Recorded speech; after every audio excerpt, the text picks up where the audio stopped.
Hello paper crafters, I'm Sunny Sky and I'm an independent Stampin' Up! Demonstrator, and today this is the project I've got for you, a collar fold card using any stamps that you like, because it's just a greeting. We're putting our emphasis on the designer series paper, and then you just use some punches or dies to cut out some embellishments for this card.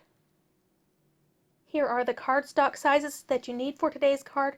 Really simply, we're just using 2 sheets of cardstock and some scraps.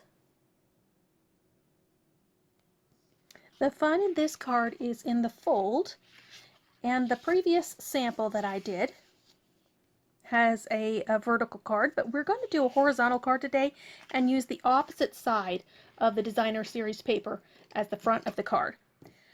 So what I've done is cut a line down about 1.5 inches. You could go as far as 2 inches as well, just in the center of the cardstock.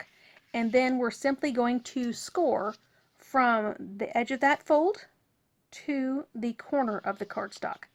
So you can use your paper trimmer or you can fold it manually, just getting to those 2 edges.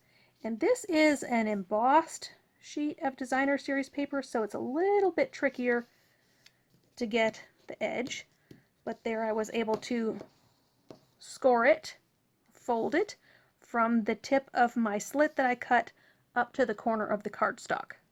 I'm going to do the other half now using the scoring blade on my trimmer so that you can see how you might choose to do that. And I'll just get this out of the way, and I'm just going to look at the trimmer, and you can see where, maybe you can't in the camera, but I can see where the cutting line ends. And then I'm also just going to position the cardstock so that the cutting line ends where the scoring blade is going to go over, and that the corner of the cardstock is right in the track, so the scoring blade will score from one corner to the center. And I can kind of see where it's ending there so that I don't score too far.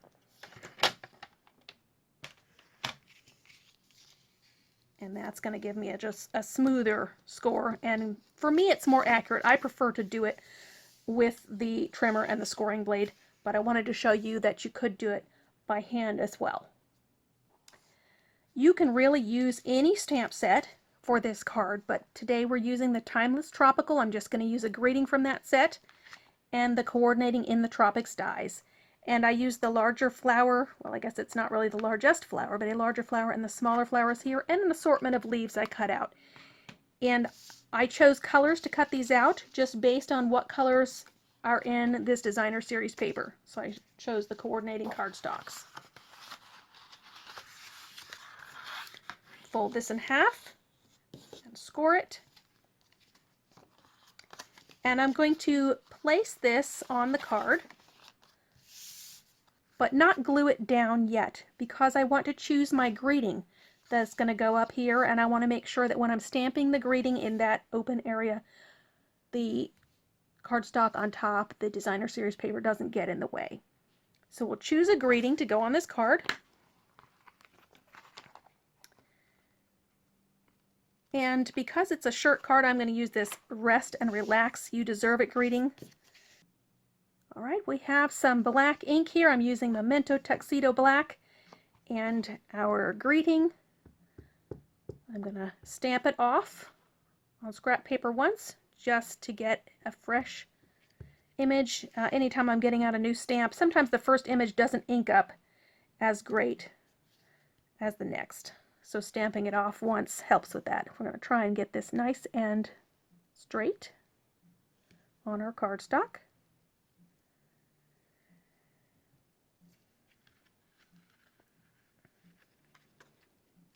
And you know what? That is a little, I didn't stamp that really well, so I'm going to reverse the fold on this.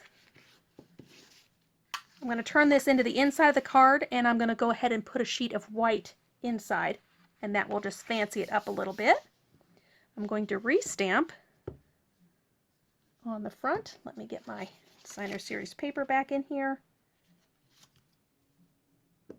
so I make sure I've got good placement.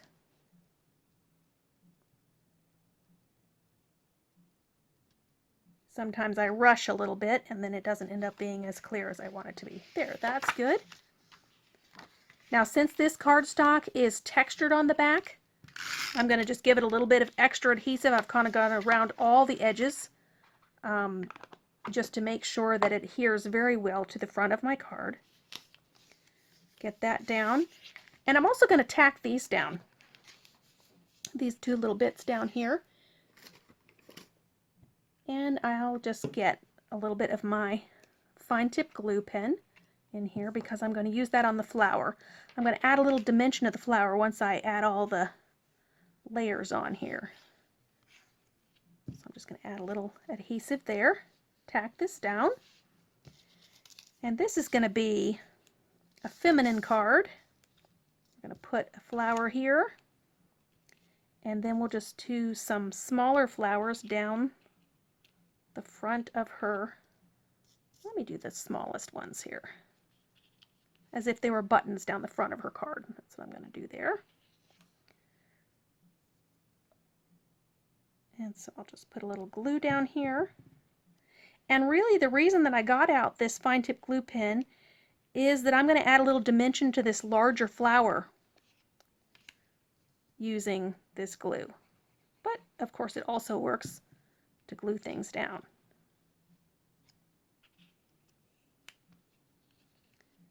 Okay, now before that completely dries, I'm going to add some leaves here.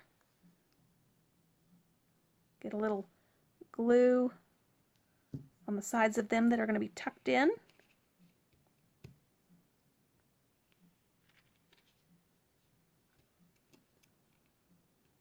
There we go. And I'm going to get another little third leaf here. This is a different shape. I just cut some random leaves from that set, and I don't need something quite this big. Most of it's going to tuck under anyway.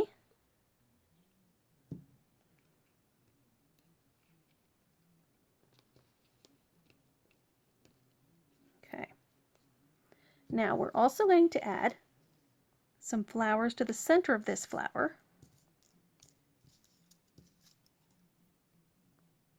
And let's get another pink one in the very center. These do have little centers that punch out. We're going to leave them punched in this case. There's my pink one. I lost it in plain sight.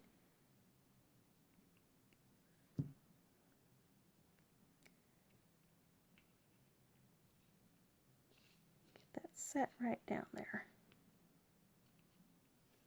Okay, and then if you want to add a little more dimension, you could just come around the outsides of the petals, because this glue will dry 3D.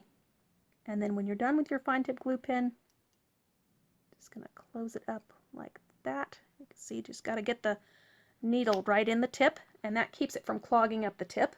Very good design. It's a little hard to put away, but that really helps. Okay, and we've got those are kind of dry in there now, and we're going to get our rhinestones. You can use take your pick tool, you can use a paper piercing tool, you can also use the tip of your scissors just to help you adhere down small things like these adhesive-backed sequins.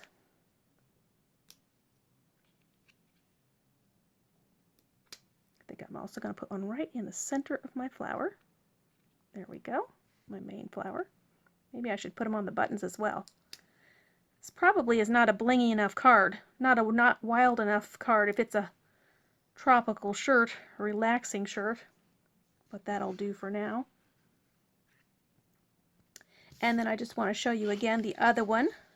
That was a vertical card. And so really any stamps that you have, any dies or punches that you have, you could use to decorate this card. And you're just looking for a greeting, and that's all done. On this one I did put a flower on the inside of the card. On this one I'll go back in and put a piece of white cardstock, just smaller than the full card there. So thank you for joining me. Give me a thumbs up, subscribe to the channel, and have some fun crafting today.